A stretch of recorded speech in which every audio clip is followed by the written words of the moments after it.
Sir maths classes YouTube channel पे। और आज का वीडियो मैट्रिक्स से डिटर्मिनेंट्स का रिवीजन वीडियो है। रिवीजन वीडियो टर्म 1 के लिए, जो टर्म 1 आपका होने वाला है कुछ दिनों में।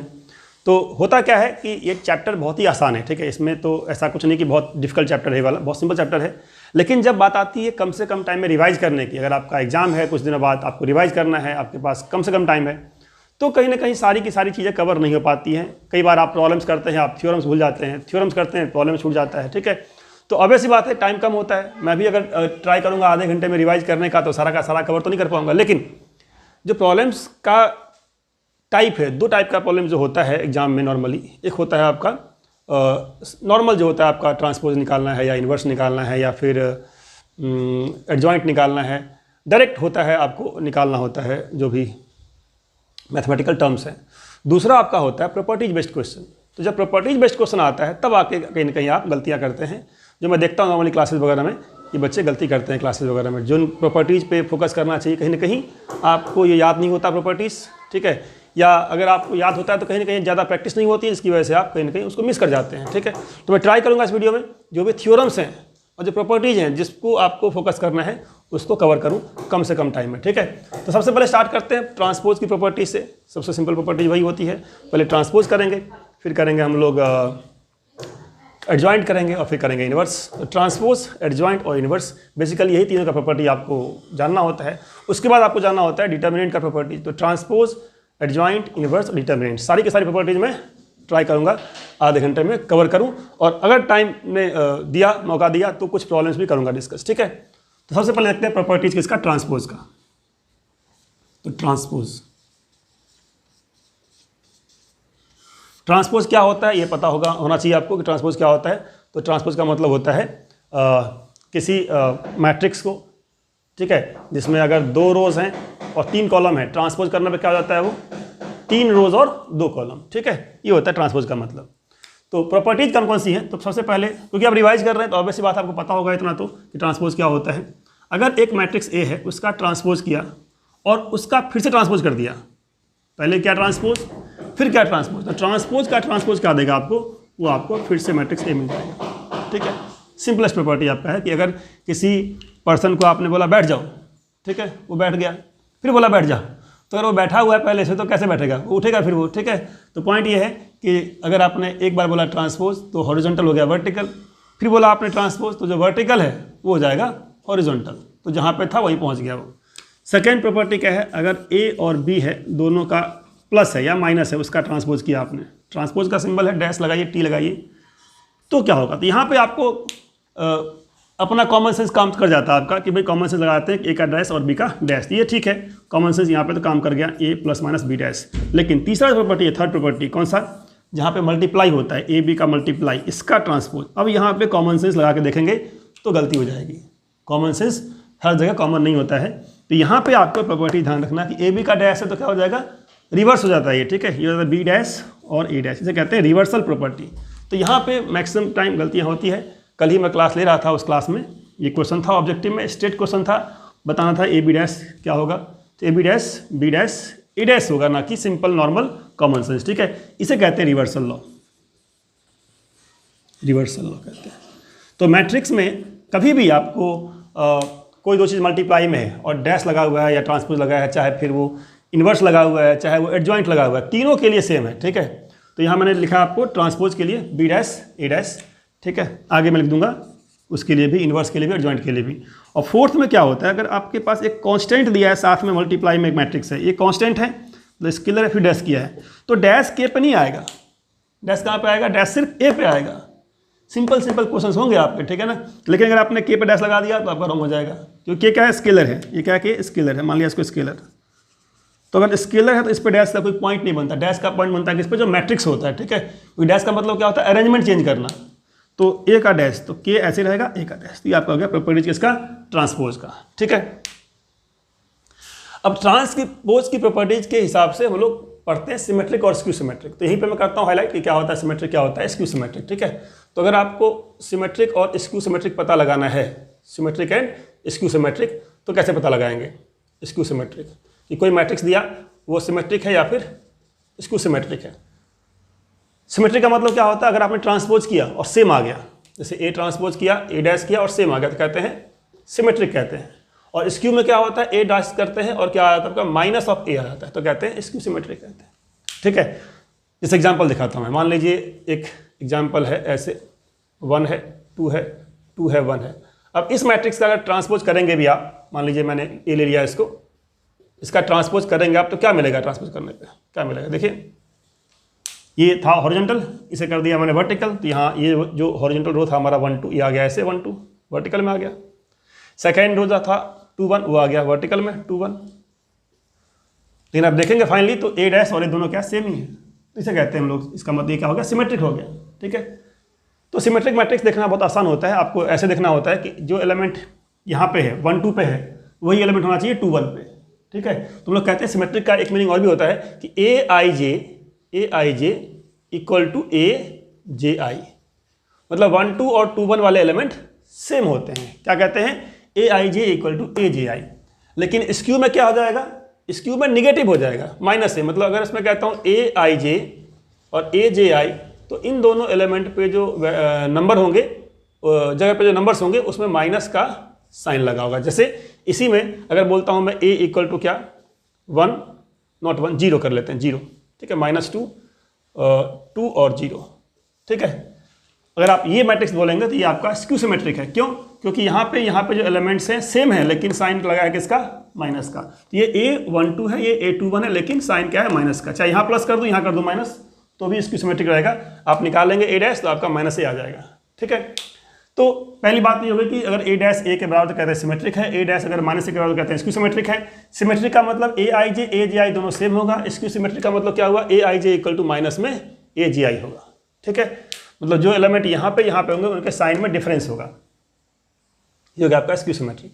अब आपको प्रॉपर्टीज में क्या याद करना है इसके अंदर, सिमेट्रिक स्क्यू सिमेट्रिक प्रॉपर्टीज, कि अगर आपके पास एक मैट्रिक्स है, ठीक है, इसमें इसका ट्रांसपोज ऐड किया, ट्रांसपोज, तो ये क्या होगा, और इसमें इसका ट्रांसपोज सब्सट्रैक्ट किया तो क्या होगा। ठीक है, याद रहे तो बढ़िया बात है, अगर याद नहीं रहेगा तो आपको निकालना पड़ेगा। ऐसे याद होना चाहिए आपको कि ए प्लस ए ट्रांसपोज ये होता है सिमेट्रिक और ये होता है स्क्यू सिमेट्रिक, याद होना चाहिए आपको।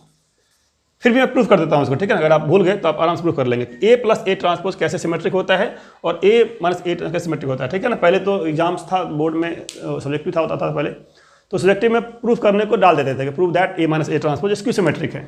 बट अब क्या है, और मल्टीपल चॉइस क्वेश्चन होना है, तो मल्टीपल चॉइस को 4 चॉइस दे देगा आपको। ठीक है, 4 चॉइस में बोल देगा एक सिमेट्रिक है, एक स्क्यू सिमेट्रिक है, एक बोल देगा नन ऑफ दीज। ठीक है, तो आपको निकालना आना चाहिए कि सिमेट्रिक और स्क्यू सिमेट्रिक। तो मैं इसके लिए करता हूँ। ठीक है, फर्स्ट के लिए तो अगर आपका ए है, ए प्लस ए ट्रांसपोज, आपको चेक करना है सिमेट्रिक स्क्यू सिमेट्रिक। क्या करेंगे आप, सिमेट्रिक या स्क्यू सिमेट्रिक क्या करते हैं, लोग निकालते हैं ट्रांसपोज। तो ट्रांसपोज निकालिए, इसका ट्रांसपोज निकाला। अब ए का प्लस ए का ट्रांसपोज यहाँ पर। ठीक, अब ये ए प्लस ए ट्रांसपोज निकालने के लिए कौन सा लगेगा प्रॉपर्टी, ये वाला प्रॉपर्टी। क्या कहता है प्रॉपर्टी ये वाला, कि A transpose B transpose single हो जाएगा। ठीक है ना, तो सिंगल हो जाएगा तो यहाँ पे आएगा A transpose plus A transpose का क्या होगा, यहाँ पे ट्रांसपोज होगा। अब फर्स्ट प्रॉपर्टी क्या था कि ट्रांसपोज का ट्रांसपोज क्या होता है, फिर से ए आता है हमारा। अब यहाँ पे अगर ट्रांसपोज है तो क्या आ जाएगा, ये ए ट्रांसपोज प्लस में फिर से यहाँ ए आ गया। अब ए ट्रांसपोज और ए, चाहे आप ऐसे लिखिए चाहे इसका उल्टा लिखिए, ए और ए ट्रांसपोज दोनों क्या होता है, दोनों सेम होता है, ए प्लस ए ट्रांसपोज। मैट्रिक्स में ए और बी को ऐड करिए या बी और ए को ऐड करिए, बात सेम ही होती है। ठीक है, तो यहाँ से क्या मिल गया आपको, ए प्लस ए ट्रांसपोज का ट्रांसपोज किया, क्या मिला, सेम आ गया। तो अगर ट्रांसपोज करने पे सेम आ गया इसका मतलब ये सिमेट्रिक हो गया। ठीक है, सेम वे आपको चेक करना है स्क्यू सिमेट्रिक, तो सारा स्टेप सेम होगा। जहाँ पे प्लस है वहाँ लगाना आपको माइनस। ठीक है, वो भी दिखाता हूँ मैं आपको यहाँ करके। ठीक है, कम से कम जगह में करना है। तो ए माइनस ए ट्रांसपोज इसका ट्रांसपोज, ये किया। फर्स्ट स्टेप तो ये लगाएगा प्रॉपर्टी हमारा। ठीक है, ये लगाया तो ए का ट्रांसपोज हुआ और माइनस में कॉमन सेंस का लग गया प्रॉपर्टी है, तो ए ट्रांसपोज दोनों पे सिंगल आ गया। अब ए ट्रांसपोज तो ऐसे ही रहेगा, लेकिन जो ए ट्रांसपोज का ट्रांसपोज है फर्स्ट के अकॉर्डिंग क्या हो जाएगा, वो ए हो जाएगा। ए माइनस ए ट्रांसपोज स्टार्ट किया था, क्या आ गया, ए ट्रांसपोज माइनस ए आ गया। अब अगर मैं यहाँ से कॉमन निकालता हूँ माइनस, तो माइनस कॉमन निकालने पे क्या आएगा, माइनस कॉमन निकालने पे क्या आ जाएगा, ए माइनस ए ट्रांसपोज। तो जो मैट्रिक्स मैंने लिया था जिससे स्टार्ट किया था उसका ट्रांसपोज के यहाँ पे क्या आ गया, यहाँ पे क्या माइनस अप आ गया, ए माइनस ए ट्रांसपोज। ठीक है, तो क्या बोलेंगे इसको बोलेंगे स्क्यू सिमेट्रिक।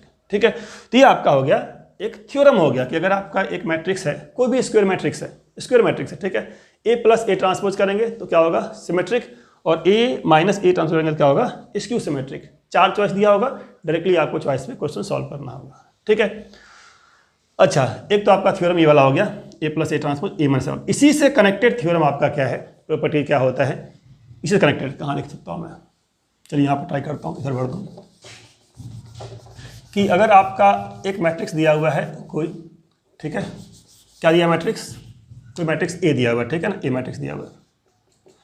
किसी भी ए मैट्रिक्स को आप सम ऑफ सिमेट्रिक और स्क्यू सिमेट्रिक के फॉर्म में लिख सकते हैं, ठीक है। कैसे, देखिए, अगर मैं लिखता हूँ 1/2 ए प्लस ए ट्रांसपोज और 1/2 ए माइनस ए ट्रांसपोज, अगर आप दोनों को जोड़ेंगे तो क्या आएगा, जोड़ने पे ए ही आएगा, क्योंकि 1/2 ए आ जाएगा, 1/2 A transpose 1/2 A transpose minus में कैंसिल हो जाएगा, ठीक है। तो जोड़ने पे आ जाएगा। लेकिन हमने क्या थ्योरम पढ़ा है अभी कि ये होता है सिमेट्रिक, ये होता है स्क्यू सिमेट्रिक। तो यहाँ से कंफर्म हो गया कि भाई अगर कोई मैट्रिक्स अपने पास है तो उस मैट्रिक्स को हम लोग 2 पार्ट में लिख सकते हैं, एक पार्ट सिमेट्रिक, दूसरा स्क्यू सिमेट्रिक। तो पहले क्या था, बोर्ड एग्जाम्स में क्वेश्चन आता था, आपको एक मैट्रिक्स दे दिया जाता था और उस मैट्रिक्स के लिए बताना था, बताओ भाई सिमेट्रिक और स्क्यू सिमेट्रिक का एक्सप्रेशन क्या होगा उसका। अब क्या होगा, अब आपको 4 चॉइस दे दिया जाएगा, जहाँ पे 4 चॉइस में यहाँ पे कभी प्लस कर देंगे, कभी माइनस कर देंगे, थोड़ा बहुत चेंज कर दिया जा सकता है। तो आपको याद होना चाहिए कि अगर कोई मैट्रिक्स मेरे पास ए है, ठीक है, तो उसको अगर आप ए प्लस ए ट्रांसपोज लिखेंगे तो वो पार्ट सिमेट्रिक होता है, ये पार्ट सिमेट्रिक और ये पार्ट स्क्यू सिमेट्रिक। तो किसी भी मैट्रिक्स को आप as a sum of symmetric and skew symmetric लिख सकते हैं, ठीक है। चलिए, ये आपका हो गया आपका सिमेट्रिक वाला पार्ट। तो प्रॉपर्टी आपने किया, अभी मैंने कराया प्रॉपर्टी, आपको प्रॉपर्टी समझ में आ गया होगा। अब ये देखिए क्वेश्चन है आपका एनसीईआरटी का, मल्टीपल चॉइस क्वेश्चन है, बिल्कुल सिंपल क्वेश्चन है, आप आराम से कर लेंगे इसको। क्या बोला है, ए एंड बी सिमेट्रिक है और पूछा है ए बी माइनस बी क्या होगा, ए एंड बी क्या सिमेट्रिक है और ए बी माइनस बी क्या। अब ये जो क्वेश्चन है ना, ये क्वेश्चन प्रॉपरली प्रॉपर्टीज बेस्ड है। अगर आपको प्रॉपर्टीज नहीं है क्लियर तो आप इसको नहीं कर पाएंगे, ठीक है। जो मैंने अभी बताया प्रॉपर्टीज, उसको आप अप्लाई कीजिए। अगर आपको चेक करना है 4 चॉइस में कि स्क्यू सिमेट्रिक है या सिमेट्रिक है या फिर जीरो है या आइडेंटिटी है, ठीक है। अब जीरो मैट्रिक्स की बात क्यों हो रही है, क्योंकि ये कहना चाह रहा है कि भाई ए बी है बी ए दोनों सेम लग रहा है तो जीरो हो सकता है, but A B B A same नहीं होता है मैट्रिक्स में। ये बात आपको पता होना चाहिए कि मैट्रिक्स में A B B A same नहीं होता, तो इसीलिए जीरो का ऐसा कोई चांस नहीं लग रहा है, ठीक है। क्योंकि A B B A same होता तब होता है जीरो। आइडेंटिटी क्यों होगा भाई, कोई पॉइंट नहीं बनता। तो ये टर्म ये स्क्यू सिमेट्रिक सिमेट्रिक है, वहाँ पे आप कहीं ना कहीं चेक करेंगे कि भाई स्क्यू सिमेट्रिक है सिमेट्रिक क्या है। तो अगर आपने इसको चेक किया, मान लीजिए ए बी माइनस बी ए लगाया, ट्रांसपोज किया, और ए बी क्या बोला है, ये बोला सिमेट्रिक है, ध्यान रखना है आपको। ए बी क्या सिमेट्रिक दिया होता है, अगर ए बी बोला सिमेट्रिक है इसका मतलब आपको पता है कि ए ट्रांसपोज क्या है, वो ए है, और बी ट्रांसपोज क्या है आपका, बी है। ये पता है आपको, ठीक है ना, आपको पता है कि ए ट्रांसपोज ए है। अब ये इसको आप यूज करना भूल जाइएगा, ठीक है। जो गिवन है, होता है नॉर्मली बच्चे यहाँ सॉल्व करते रहते हैं, भूल जाते हैं गिवन क्या है। तो जो गिवन है उसको आप रखिए पकड़ के, ठीक है, क्या गिवन है। नहीं तो आप कहीं ना कहीं क्वेश्चंस में उल्टा पुल्टा करके आ जाएंगे, अपनी मर्जी करके आ जाएंगे। जो भी दिया होता है ना उसको आपको यूटिलाइज करना है कि ए ट्रांसपोज ए है, बी ट्रांसपोज बी है, ये यूटिलाइज करना है। इसका मतलब मुझे ट्रांसपोज ही करना है, ट्रांसपोज करेंगे तभी यूटिलाइज हो पाएगा ये वाला पार्ट, ठीक है। तो कई ट्रांसपोज, तो क्या होगा, अब पहला प्रॉपर्टी क्या था, अगर डिफरेंस है या फिर प्लस है तो बहुत ही सिंपल सा प्रॉपर्टी है कि आप कॉमन सेंस लगा लेते हैं, वो कॉमन सेंस यहाँ काम पर जाता है, ए बी का ट्रांसपोज और माइनस बी ए का ट्रांसपोज। लेकिन इसके बाद जो प्रॉपर्टी है सेकेंड, वो कौन सा वाला है, मल्टीप्लाई वाला। यहाँ पे क्या होगा, रिवर्स हो जाएगा, ठीक है ना। तो ए बी का ट्रांसपोज क्या हो गया, बी ट्रांसपोज और ए ट्रांसपोज माइनस इसका क्या हो गया, ए ट्रांसपोज और बी ट्रांसपोज। बहुत अच्छे क्वेश्चन हैं रिवाइज करने के लिए। बी ट्रांसपोज हो चाहे ए ट्रांसपोज, की वैल्यू क्या है, सेम है। तो बी ट्रांसपोज आपका बी हो गया, ए ट्रांसपोज आपका ए हो गया, माइनस में ए ट्रांसपोज ए हो गया, आपका बी हो गया। अब B A minus A B आ गया। स्टार्ट कहाँ से किया था, स्टार्ट किया था ए माइनस बी ए से, कहाँ से आप पहुँच गए, B A minus A B. इसको माइनस कॉमन निकाल लीजिए, तो माइनस कॉमन निकालेंगे क्या हो जाएगा, A B minus B A. क्या हुआ फिर, ये आपका हो गया क्वेश्चन स्क्यू सिमेट्रिक। तो ये आपका था बिल्कुल direct property based question symmetric और स्क्यू सिमेट्रिक का, ठीक है। इसके बाद एक क्वेश्चन और भी है, वो भी देख लीजिए क्वेश्चन क्या है। उसमें क्या बोला इन्होंने, क्वेश्चन में क्या दिया है, ए इक्वल टू एक मैट्रिक्स दिया जो है कॉस अल्फा, क्योंकि रिवीजन है तो रिवीजन में सिर्फ थ्योरीज काम नहीं चलेगा, आपको साथ साथ कुछ क्वेश्चंस भी सॉल्व करना है, ठीक है। अदरवाइज आप एग्जाम में थ्योरी भी आता होगा, क्वेश्चन ही नहीं है पता आप कैसे सॉल्व करते हैं तो भी दिक्कत आ जाएगी। तो कॉस अल्फा है और माइनस साइन अल्फा है, और यहाँ पे दिया है sine alpha into cos alpha, ठीक है। और आपको क्या करना है, ए प्लस ए डैश बोला हुआ है आई है, ए प्लस ए डैश क्या है, आई है।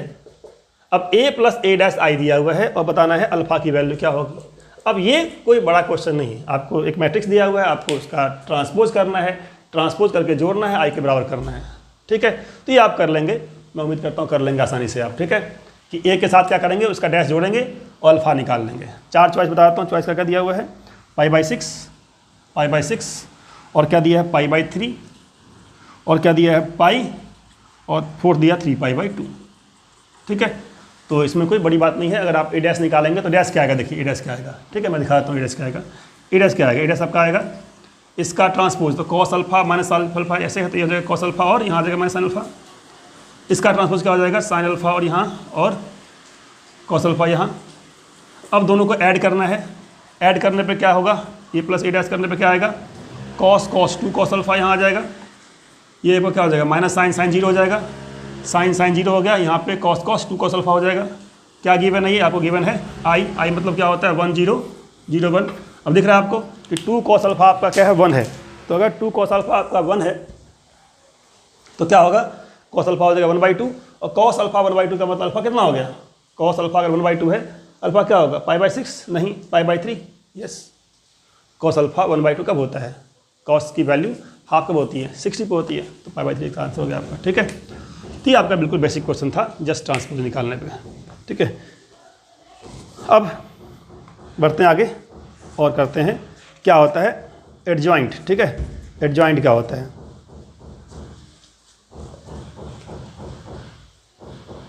रहा हूँ ये क्वेश्चन भी आपका सिमेट्रिक इसकी सिमेट्रिक पे ही है, ठीक है।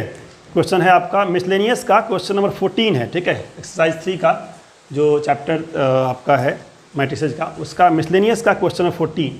क्या क्वेश्चन कह रहा है ये कह रहा है एक मैट्रिक्स ऐसा है जो दोनों ही है, सिमेट्रिक भी है और स्क्यू सिमेट्रिक भी है, ठीक है। एक मैट्रिक्स है ए, क्या है वो, ए क्या है सिमेट्रिक भी है और एंड स्क्यू सिमेट्रिक दोनों ही है, ठीक है। तो ए मैट्रिक्स क्या होगा, 4 चॉइस दिया हुआ है। एक बोला हुआ है मैट्रिक्स ए क्या होगा, एक बोला है कि चॉइस ए डायगोनल होगा, डायगोनल मैट्रिक्स होगा। चॉइस बी कह रहा है क्या होगा, तो ए जीरो मैट्रिक्स होगा, जीरो मैट्रिक्स होगा। चॉइस सी कह रहा है ए स्क्वायर मैट्रिक्स होगा, और चॉइस डी कह रहा है क्या, नन ऑफ दीज। तो ये बिल्कुल प्रॉपर्टीज बेस्ड क्वेश्चन है, डेफिनेशन बेस्ड क्वेश्चन है, प्रॉपर्टीज भी यहाँ पे नहीं लगेगा। क्या बोला इन्होंने, एक स्क्यू सिमेट्रिक है और सिमेट्रिक है, एक सिमेट्रिक जो दोनों ही है, सिमेट्रिक भी स्क्यू सिमेट्रिक भी। तो जैसे ही बोला मैट्रिक्स सिमेट्रिक भी है स्क्यू सिमेट्रिक भी, आपको समझना क्या है, अगर बोला ए सिमेट्रिक है तो सिमेट्रिक का मतलब क्या हुआ, ए ट्रांसपोज क्या आएगा, ए आएगा। ये बताया मैंने आपको थ्योरी में कि भाई सिमेट्रिक का मतलब क्या होता है, ट्रांसपोज करने पे सेम आता है, और स्क्यू का मतलब क्या हुआ, ए ट्रांसपोज करने पे क्या आएगा, माइनस ए आएगा, ठीक है। दोनों को आप क्या करिए, जोड़ दीजिए, नहीं सब्सट्रैक्ट कर दीजिए। मान लो फर्स्ट है सेकंड है, अगर मैं सब्सट्रैक्ट करता हूँ तो क्या मिलेगा सब्सट्रैक्ट करने पे, क्योंकि मुझे ए निकालना, बताना ए मैट्रिक्स क्या है, तो मैंने सब्सट्रैक्ट किया, ठीक है। तो सब्सट्रैक्ट करने पे क्या आएगा, देखिए जरा, ए ट्रांसपोज कैंसिल हो गया, 0, यहाँ पे कितना आ गया 2a आ गया, तो 2a की वैल्यू कितनी आ गई, 0 आ गई। तो अगर 2a 0 है तो कितना हो जाएगा 0, मतलब जीरो मैट्रिक्स हो गया, ठीक है। तो अगर कोई मैट्रिक्स सिमेट्रिक भी है स्क्यू सिमेट्रिक भी, तो क्या हो जाएगा वो हमारा हो जाएगा नल मैट्रिक्स या जीरो मैट्रिक्स, ठीक है। तो इतनी सी बातें हमने कर ली है, बहुत सारी बातें नहीं कर सकते कम से कम टाइम में, ठीक है। तो ये प्रॉपर्टीज बेस्ड क्वेश्चन में ट्राई कर रहा हूँ कवर करने का। इसके बाद क्वेश्चन 15 भी है, बहुत आसान है, आप खुद से कर लेंगे। 13 है सिंपल मल्टीप्लिकेशन है, आप खुद से कर लेंगे, ठीक है। तो एडजॉइंट पे पहुँचने से पहले डिटर्मिनेंट की 1-2 बातें ऐसी हैं जो आपको अच्छे से याद होना चाहिए, ठीक है। प्रॉपर्टीज़ नहीं लिख रहा हूँ सारा का सारा मैं, जो 6 प्रॉपर्टीज होती हैं वो तो आपको हेल्प करती हैं, जो डिटर्मिनेंट का एक्सपेंशन है, ठीक है। जब आप एक्सपेंड करते हैं तो प्रॉपर्टी से करेंगे तो जल्दी कर लेंगे। यहाँ पे मैं वो प्रॉपर्टी लिख रहा हूँ जो बहुत ही बेसिक प्रॉपर्टी है डिटर्मिनेंट का। जैसे अगर आपके पास एक ए मैट्रिक्स है, ठीक है, ये क्या है, एक मैट्रिक्स है AIJ, और मान लीजिए ये क्या है 3/3 मैट्रिक्स है, ठीक है। ये क्या है, एक मैट्रिक्स है जो 3/3 मैट्रिक्स है। अगर मैं K इंटू ए बोलता हूँ तो K इंटू ए बोलने का मतलब क्या होता है, तो K इंटू ए बोलने का मतलब ये होता है कि आपका जितना भी एलिमेंट है वो सारा का सारा एलिमेंट K से मल्टीप्लाई हो गया, मतलब मैट्रिक्स के सारे एलिमेंट में K से मल्टीप्लाई हो गया, ठीक है। अब अगर मैं इस KA का लेता हूँ डिटर्मिनेंट, इसका मतलब पता क्या हुआ, इसका मतलब ये हुआ कि K मल्टीप्लाई हो गया हर एक एलिमेंट के साथ। तो डिटर्मिनेंट में क्या आएगा आपका, K टाइम A11 के टाइम A12 के टाइम A13, ऐसे करते करते सब में आएगा के, ठीक है ना। तो आपके पास जो के का टर्म है, जो के का टर्म है वो क्या हुआ, यहाँ पे आ गया के का टर्म, फिर कहाँ आएगा के का टर्म, के इंटू A21, के इंटू A22, के इंटू A23, फिर के इंटू A31, के इंटू A32, के इंटू A33। अब इसका जब निकालेंगे डिटर्मिनेंट, ठीक है, तो इसकी वैल्यू क्या आएगी, ठीक है, तो इसकी वैल्यू क्या आएगी, ये आपका आ जाएगा के फर्स्ट रो से भी कॉलम कॉमन आएगा, के सेकेंड से भी कॉमन आएगा, के थर्ड से भी कॉमन आएगा। ये आपका प्रॉपर्टी है डिटर्मिनेंट का, जो आपका बार बार यूज होगा, ठीक है। कि अगर आपका कोई कांस्टेंट है, किसी मैट्रिक्स से मल्टीप्लाई किया जिसका ऑर्डर क्या है 3/3 है, और आपने डिटर्मिनेंट लिया उसका, तो क्या होगा, हर एक कॉलम से, रो से या हर एक कॉलम से के आएगा, तो बाहर के का क्यूब आएगा, और फिर जो बचेगा आपका that will be determinant of A. तो इसी को हम लोग कहते हैं, अगर आपका के ए एक मैट्रिक्स है, जो क्या है, मैट्रिक्स क्या है, ए आई जे, या ए एक मैट्रिक्स है n by N square matrix, ठीक है, मैट्रिक्स है ए। आपने ए के साथ मल्टीप्लाई किया, के ए लिखा, और इसका लिखा डिटर्मिनेंट, तो that will be equal to k to the power n determinant of A, ठीक है। ये प्रॉपर्टी पे बहुत ज़्यादा फोकस आपको करना है, क्योंकि डायरेक्ट क्वेश्चन इसके ऊपर है। आपके एनसीईआरटी बुक में भी मैं आपको दिखा रहा हूँ क्वेश्चन क्या है डायरेक्ट इसके ऊपर। जैसे आपको दिया है क्या, ए एक मैट्रिक्स है 3/3, ठीक है ना। क्या क्वेश्चन, एक मैट्रिक्स दिया ए इज 3/3 मैट्रिक्स, और बताना आपको है कि बताओ भाई 3A डिटर्मिनेंट इक्वल टू क्या होगा। तो अगर ए 3/3 मैट्रिक्स है तो 3A डिटर्मिनेंट क्या हो जाएगा, क्या लिखा था मैंने, के जो भी कांस्टेंट है पावर n। तो अगर 3/3 मैट्रिक्स है तो 3 का पावर क्या होगा 3, determinant of A, that means 27 times determinant of A. तो ये प्रॉपर्टी एक हो गया, जहाँ पे आप किसी मैट्रिक्स में किसी कांस्टेंट से मल्टीप्लाई करते हैं तो सारे के सारे एलिमेंट मल्टीप्लाई होते हैं, लेकिन जब किसी डिटर्मिनेंट से कॉमन निकालते हैं तो किसी एक रो से कॉमन आएगा, तो तीनों से कॉमन आएगा, के क्यूब इंटू ये हो जाएगा, ठीक है। इसी को लिखते हैं, अगर ऑर्डर n है तो के का power n determinant of A. तो एक बात तो आपको ये समझ लेना है, याद कर लेना है, जो बार बार यूज होगा। फर्स्ट तो ये। सेकेंड क्या, अगर दो डिटर्मिनेंट है, दो मैट्रिक्स है ए बी, इसका करना है डिटर्मिनेंट, दो मैट्रिक्स का करना है डिटर्मिनेंट, तो ये कितना हो जाएगा, ये जगह आपका determinant of A, determinant of B. तो ये दो प्रॉपर्टीज आपको एडजॉइंट में हेल्प करेगी, वहाँ पे जो भी आपका स्टैंडर्ड रिजल्ट्स है उसको डिराइव करने में, ठीक है।